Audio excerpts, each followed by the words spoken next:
फर्ज कीजिए किसी के हाथ उसकी पीठ के पीछे कस कर बांधे गए हों, उसके मुंह पर टेप चिपकी हो, दोनों पैरों को भी कस कर बांध दिया गया हो और इसे इसी हाल में जीते जी किसी कब्र में औंधे मुंह पटक कर दफना दिया जाए तो उसकी हालत क्या होगी।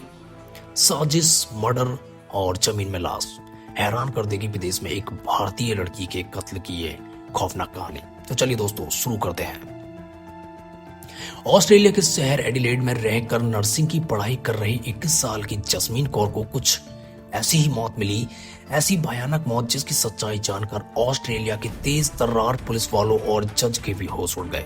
अदालत में इस हत्या को अनकॉमन लेवल ऑफ क्रुएल्टी यानी अस्वाभाविक किस्म की बर्बरता करार दिया गया और जस्मीन के कत्ल के गुनहगार को ताउम्र कैद की सजा सुनाई गई। यानी अब वो जीते जी कभी जेल की सलाखों से बाहर नहीं आ सकेगा।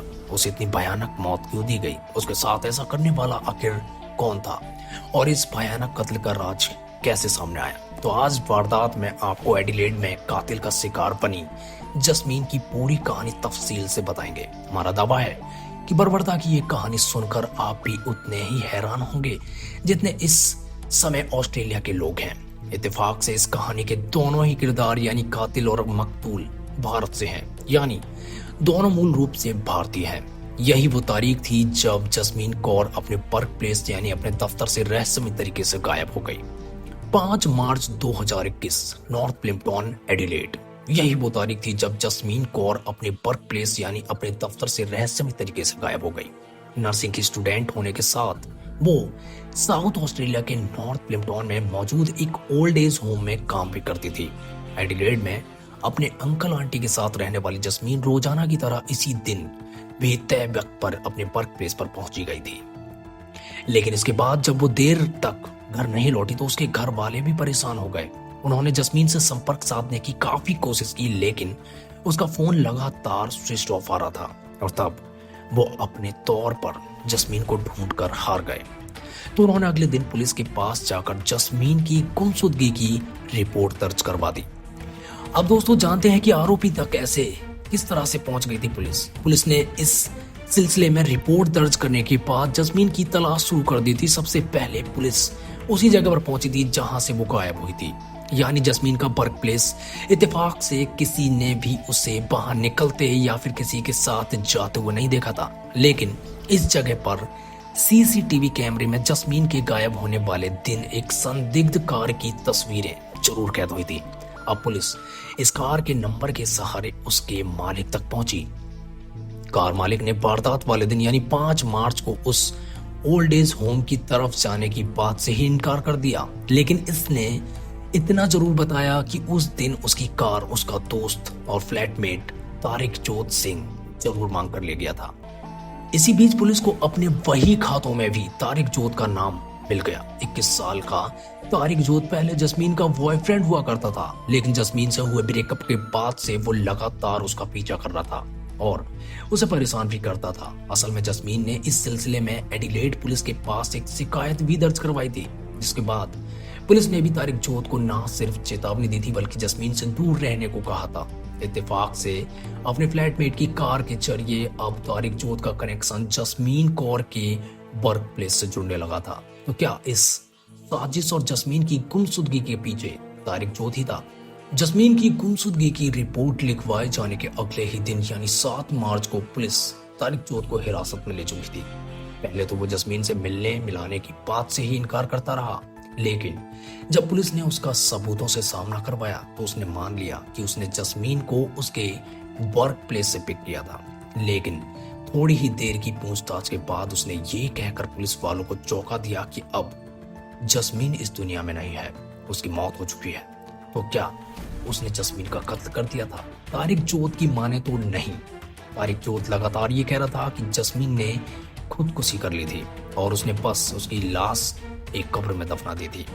तारिक जोत की इस बात पर यकीन करना तो मुश्किल था ही, लेकिन कत्ल की बात साबित करने के लिए भी पुलिस को सबूतों की दरकार थी। अब तारिक जोत पुलिस को उस जगह पर ले गया जहां उसने जस्मीन की लाश दफनाई थी।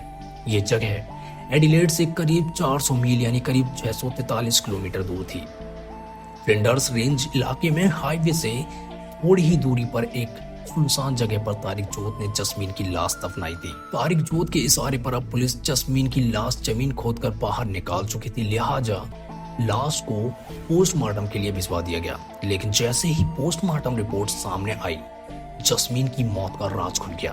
पोस्टमार्टम करने वाले डॉक्टरों ने बताया कि उसकी सांस की नली और यहाँ तक कि फेफड़ों में भी धूल के कण और मिट्टी मौजूद थी, और ऐसा तभी हो सकता है जब किसी ने उसे जिंदा जमीन में दफना दिया हो। तारिक जोत अब घिर चुका था, लेकिन उसने तब तक अपना जुर्म कबूल नहीं किया जब तक कि यह मामला सुप्रीम कोर्ट तक नहीं पहुंचा।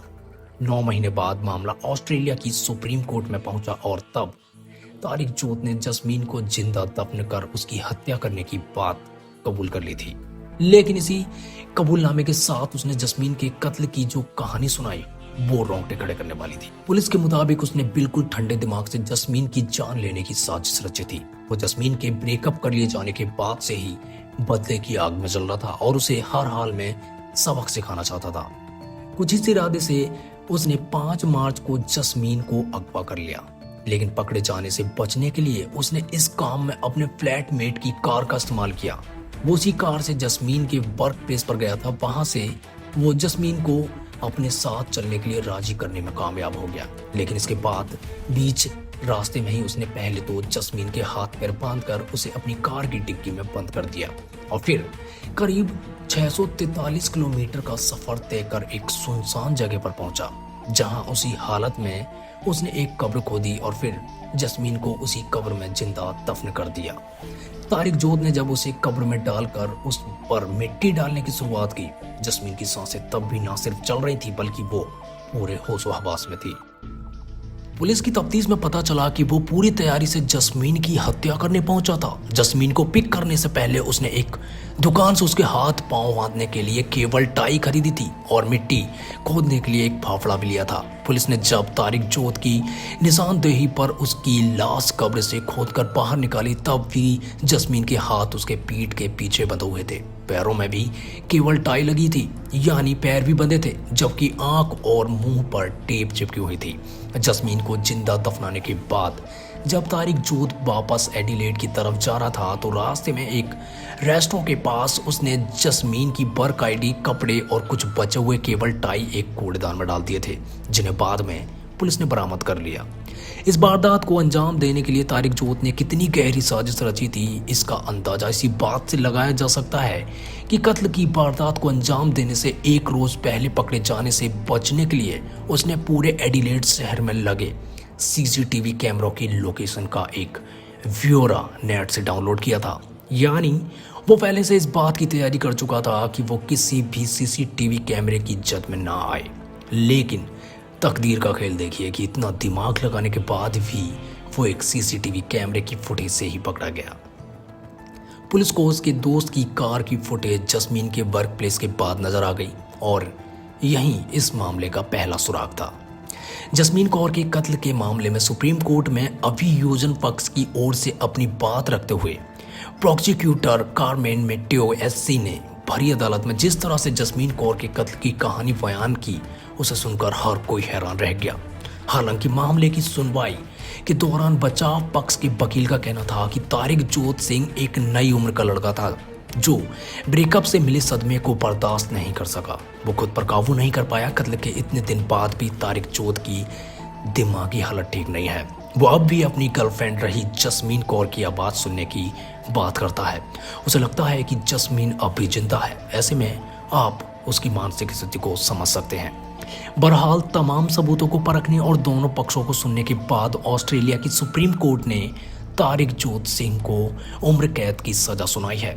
जज ने यह साफ कर दिया कि उसे पेरोल मिलने या ना मिलने और उसकी समय सीमा तय करने पर फैसला अब अगले महीने लिया जाएगा। उम्मीद करता हूं दोस्तों कि आप ये घटना सुनकर सन्न तो जरूर रह गए होंगे और ऐसी ही और भी ज़्यादा बड़ी मर्डर मिस्ट्री केसेस की जानकारी के लिए हमारे चैनल को अभी सब्सक्राइब करना, क्योंकि और भी मज़ेदार जुर्म से जुड़ी हुई कहानियां मैं आपके लिए लेकर आने वाला हूं।